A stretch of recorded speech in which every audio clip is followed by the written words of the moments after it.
नमस्कार दोस्तों, आप सभी का दिल से बहुत बहुत स्वागत है आपके अपने YouTube channel the summary room पर। दोस्तों, ये चैनल उनके लिए है जो सिर्फ स्टोरीज नहीं सुनना चाहते बल्कि जिंदगी में थोड़ा और गहराई से समझना चाहते हैं। यहाँ हम किताबों को जल्दी जल्दी खत्म नहीं करते, हम उन्हें धीरे धीरे महसूस करते हैं। आज की कहानी कोई कल्पना नहीं है, कोई मोटिवेशनल स्पीच नहीं है। आज की कहानी एक पिता और बेटे के बीच लिखी गई सच्ची चिट्ठियों की है जिन्होंने दुनिया की सोच बदल दी। आज हम बात कर रहे हैं the 38 letters from J.D. Rockefeller to his son. ये 38 चिट्ठियां जॉन डी रॉकफेलर ने अपने बेटे जॉन डी रॉकफेलर जूनियर को लिखी थी। लेकिन दोस्तों, इन लेटर्स को पढ़ते समय ऐसा नहीं लगता कि कोई अरबपति बिजनेस सिखा रहा हो। ऐसा लगता है जैसे एक अनुभवी पिता अपने बेटे से धीरे धीरे जिंदगी की बातें कर रहा हो। रॉकफेलर दुनिया के पहले बिलियनियर माने जाते हैं। स्टैंडर्ड ऑयल, तेल का साम्राज्य, असीम धन। लेकिन जरा सोचिए, इतना पैसा होने के बाद भी कोई इंसान अपने बेटे को क्या सिखाना चाहेगा? और यहीं से कहानी इंटरेस्टिंग हो जाती है। रॉकफेलर अपने बेटे को पैसे के पीछे भागना नहीं सिखाते, वो उसे पैसे से पहले इंसान बनना सिखाते हैं। रॉकफेलर जानते थे धन विरासत में दिया जा सकता है, लेकिन सोच नहीं। अगर सोच गलत हुई तो दौलत खुद ब खुद खत्म हो जाएगी। इसी डर से नहीं, इसी समझ से उन्होंने ये लेटर्स लिखे। अब दोस्तों, इन लेटर्स से निकलने वाली सीख को हम धीरे धीरे जिंदगी से जोड़कर समझेंगे।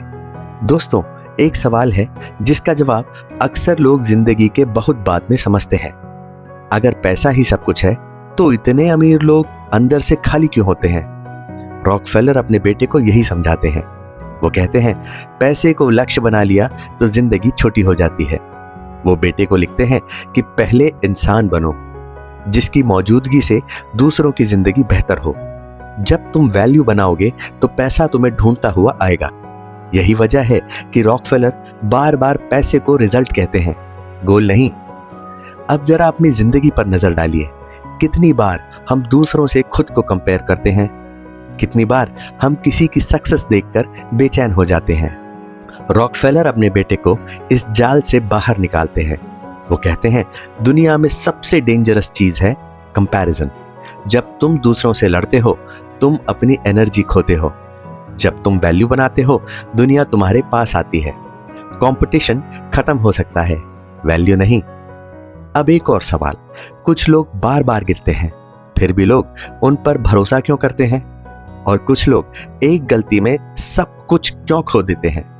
रॉकफेलर इसका जवाब देते हैं, ट्रस्ट। वो अपने बेटे को सिखाते हैं कि ऑनेस्टी सबसे महंगी करेंसी है। तुम एक डील में पैसा कमा सकते हो, लेकिन ट्रस्ट से पूरी जिंदगी। दोस्तों, हम फेलियर से डरते हैं, लेकिन रॉकफेलर फेलियर को डर नहीं मानते, वो उसे टीचर कहते हैं। वो अपने बेटे से कहते हैं, अगर तुम कभी नहीं गिरे तो तुमने कभी कुछ नया करने की कोशिश ही नहीं की।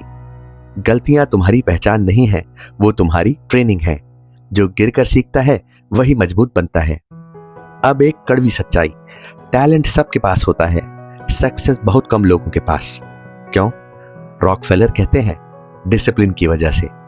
वो अपने बेटे को सिखाते हैं कि जो इंसान खुद को कंट्रोल कर लेता है वो हालात को भी संभाल लेता है।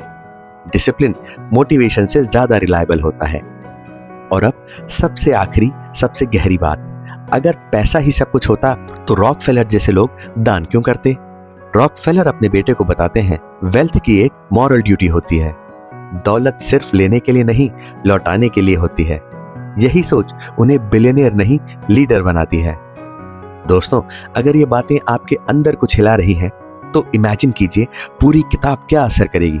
अगर आप the 38 letters from J.D. Rockefeller to his son पूरा पढ़ना चाहते हैं तो डिस्क्रिप्शन में दिया गया लिंक और ऊपर आई बटन से आप इसे खरीद सकते हैं।